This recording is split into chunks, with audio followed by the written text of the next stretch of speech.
got the best revenge on my horrible boss and 30k plus payable to me. I posted this story once before in days past, but deleted it for fear of legal reasons. I've revised it and feel more comfortable sharing. The title of the story was something like Cream-Filled Karma Ending for Boss, or something along those lines. I enjoy the heck out of this sub along with malicious compliance and petty revenge. I can tell you as a longtime lurker, this story is worth the read for the most deserved revenge. Boss was scum all the time, then insulted me while I was eating lunch with a client in public. I painfully planned and executed a plan to make him pay me over $30,000 as punishment. I was successful. I worked for this small business IT consulting firm for 7 years. Owned and operated by a person we will call Zik. First 2 years, things were fine.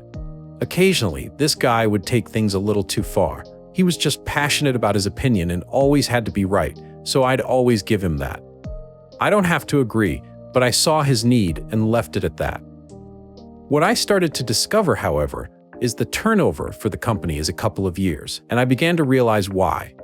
The boss, Zik, picks one worker and makes it his life's work to make that person as miserable as possible. I'm guessing the reason, ego purposes. For months, I'd hear him shouting all the time at this one guy. The co-worker, after leaving the meeting, would go back to his office from where I had a view and I could just see the stress and misery in his face. Till finally, I said to him, "What the hell, man? He's always giving you a hard time here lately. What did you do?" He didn't seem to know. He confided in me right there the level of hell he's in and some of the things Zik has said or done. I couldn't believe some of the details he shared on what Zik both said and did. I felt things were embellished because people just don't do some of the things he said. I would realize much later he was telling the truth, as crazy as it sounded. A few months later, he finally found another job and left. I talked to him a couple times a year and he always said it was the best choice in his life he ever made. Zik's sights then narrowed onto me. I can take a lot. So for the next 5 years, I took it. He would insult me pretty much every day, each day more and more colorful. I didn't really care or take it home with me, so it wasn't a problem for me. For Zik, I would learn it was. Unrelated, 5 years in, I put in my notice because he asked me to get a couple certifications, and if I did, he would take care of me. Once I did what was requested, he backed out of the agreement and played coy. Once he received my notice, a couple months later, he called me up within a minute, begged me to stay. It's important to note, he only asked for 2 certifications. I not only obtained those, but an additional 14 on top of that. Each time he would tell me, "Great job, you will be well taken care of." He lied 16 times in total on this matter. He matched the offer and increased my salary up another $15,000. Not looking forward to starting a new job, I decided to stay. What I learned is I was a fool to do that, and money isn't everything. Go where you'll be the most happy. Best life advice I can give after this experience. He left me alone for a couple months after that. He wasn't in the office much either. Then a day struck his fancy to start things up again, only he ran out of material. My work is solid, and he had no opportunity to criticize that. The only method he had was bashing his ego and sarcasm around, but he realized it had no impact on me. Here is a brief snippet of any given day of what it's like to be selected as his target. He would communicate a problem he was having in length. Let's say he complained about his cell phone. After he finished his story, you would provide a helpful suggestion or advice from your experience. In turn, he would ask with an entitled and sarcastic tone if you were an expert on the matter and wanted to see those credentials. I learn fast, just never speak unless spoken to. Any comment or insult he made, I would respond without emotion and just say okay. Because Zik wasn't able to get a rise out of me the old-fashioned way, he decided to create fictional content for a new direction. Our small company would go out to eat as a whole, or just order in on Fridays. I ate half my sandwich and wrapped the remaining to take home. He saw me with leftover food and claimed that I was taking home dinner on his dime. Anytime there was any leftover, even a single French fry, he'd be there with a magnifying glass for inspection to find any conceivable way to yell. So on Fridays, I started packing my lunch. I'd order a beverage and a side. I'd finish the beverage and the side. Then eat what I brought. If I didn't finish it, he had no opportunity. You could see his look of disappointment when he would scan my plate. This went on a couple weeks. He had no opportunity and couldn't complain. He realized he failed again. So then he came up with the next item. The bathroom. This I actually did a little research on and couldn't find anything legally I could do. But anytime anyone would use the restroom, he would blame me for the smell. Instead of saying hello when passing on the highway, he would say, "Did you use spray?" Or, "Did you light a match?" as hatefully as he could. But that was his normal. It went much deeper than this, more than I care to share. But I honestly believe Zik has a fetish on this topic, which is why I looked into it legally. It was just always on his mind and a little too important to him. Let's just leave the rest unsaid. I must have visually tipped him off. I didn't approve of this because he never got bored with it. However, I did at least get him to stop asking about if I used spray. Anytime I used the bathroom, even to take a piss, I'd use the entire can of air freshener. This wasn't an easy task, as I'd have to mask my face to empty that entire thing. Takes a while, surprisingly, to empty an entire can in a session. One thing is for certain, when I was finished, someone used the spray and Zik was buying a new can. Took about 5 weeks, but I think he figured it out spending so much on spray, he stuck to just asking about matches after that. He even provided them in the bathroom. One day, we were out with a client. The current topic at this moment was, "What is your favorite meal?" My answer was, "Hot wings. I could eat those every day." Zik jumps in, his comment, "Just think how bad the bathroom would smell."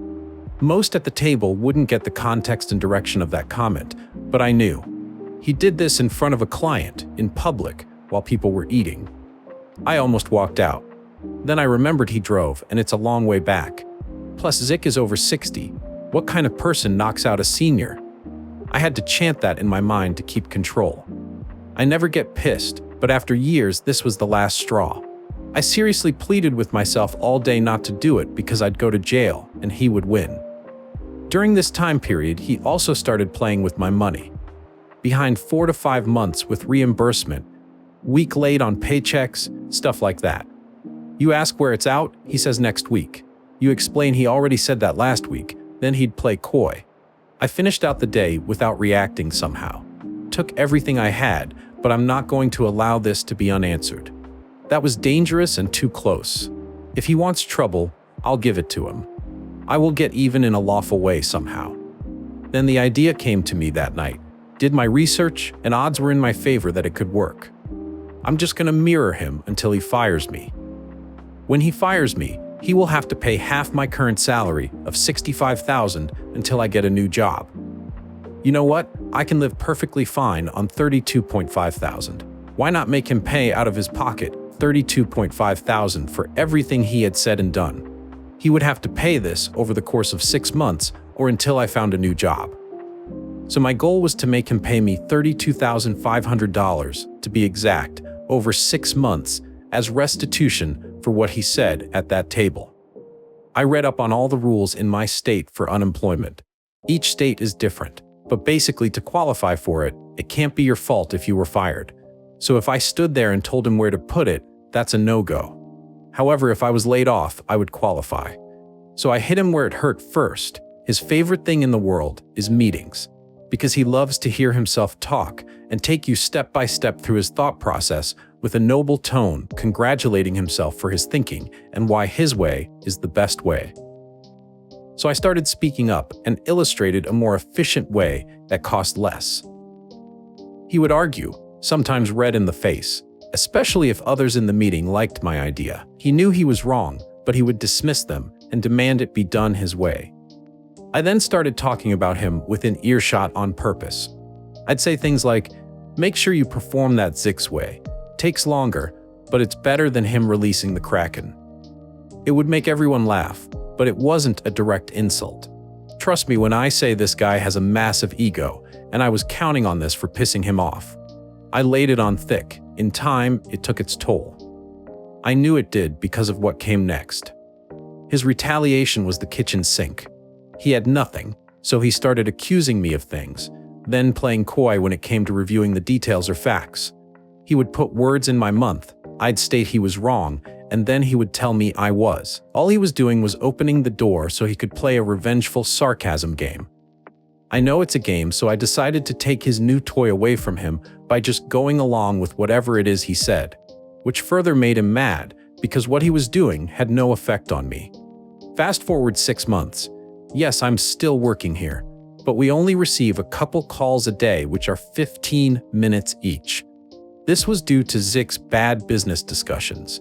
While I took delight knowing he was hemorrhaging money for months, I was hoping for a layoff to execute my plan.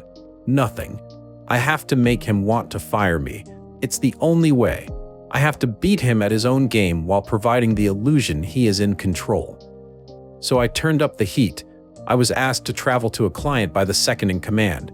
I said, "I'm sorry, man. I haven't received reimbursement in 6 months for travel expenses, and I just had my work cell phone service turned off. With the way business is right now, things aren't looking good. I'd be stupid to take on more expenses, and I'm owed over $2,000 as it is. Once that's paid in full, I'd be more than happy to continue on a week-to-week basis after reimbursements." That day, Zik had a meeting with me and set up a payment plan to pay the money back. After 3 weeks, it would be paid. So I said to Zik, "Understand, after 3 weeks, I'll be on the road again." Cool. Just making sure he understood, because he wanted to play games and not pay the amount in full. Zik is now going to pay me my salary for 3 weeks to do nothing until the reimbursement fee is paid. Guy has a several million-dollar house, goes on vacations, has boats, etc. Out of all the things I've done so far, this has made the most significant impact. Because I went out with him at his own game, it embarrassed him in the eyes of others. Why? Because the second in command was instructed to drive me anywhere I was needed. So I had my own personal taxi driver for the few calls we had over the next 2 weeks. 2 weeks, he paid 2 people, me and the admin, to drive and watch me work. I was friends with the admin and he knew exactly what I was doing, and he loved every second of it. Then in the 3rd week, 3 days until the final payment, it happens. Zik enters my office and gives me the filmier, demeaning dog wave gesture to follow him without speaking. We sit down and he asks me what the problem is. I told him the problem is he needs a new hobby. On one hand, you have someone sitting here that busted his ass for the last 7 years. On the other, you need to bash someone's face in the dirt with your ego. The problem with me is I won't conform and provide both. He asked for some examples. I said, "You know what I'm talking about, and even if I did review them, you'd play coy." He then played coy about being coy. I laughed. After a pause, he said, "If you feel that way, why didn't you speak to me about it?" I reminded him that I did it twice, and both times you humiliated me for it and said, "This is IT." What the IT career that I've done the last 20 years had to do with his ego, I'll never know. He responded with, "I'm behind the times. My work has been poor, and out of the kindness of his heart, he gave me a raise after I demanded it." I responded with, "Okay." Then he finally said what I wanted to hear. "I want to call it quits." I remained professional and communicated with folks. I'm sorry things didn't work out, and spent the next 2 hours reviewing stuff with coworkers on how to handle certain things. I shook his hand with a smile and left without saying anything negative. The fruit of my labor will do the talking for me shortly. On the way home, I called family members to tell them the good news. Everyone was so happy for me. It finally happened. When I arrived home, I promptly adjusted the dates on the unemployment forms I had filled out already in Wait and submitted them. I called the state and confirmed everything was documented on my end accurately, and now it's the waiting game. My plan wasn't realized until my boss received the letter in the mail about a week later, stating he's going to have to shell out my salary for the next 6 months or until I found a job. Panicked at this point, he realized what I set him up for. So he claimed he fired me for poor work performance. The state said, "Okay, prove it." In this state, it's the employer's burden to prove it. My record had no blemishes, and he couldn't use a client because a number of people at any given client would vouch for. Realizing the shitstorm he's in now, I'm told from the admin friend he was on the phone with them quite a while, twisting and turning the fake stories out.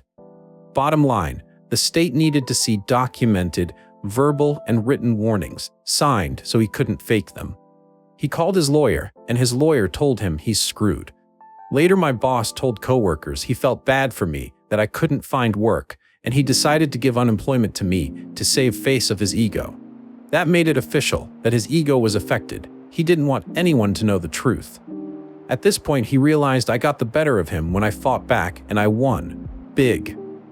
In a last-ditch effort, he lied about how much I made. The state sent me paperwork stating this fact and asked me to prove my salary. So I gave them copies of checks and pay stubs for the last 6 months. After that, things went easy. He was flagged for lying, which made the remaining steps effortless. The state rep told me.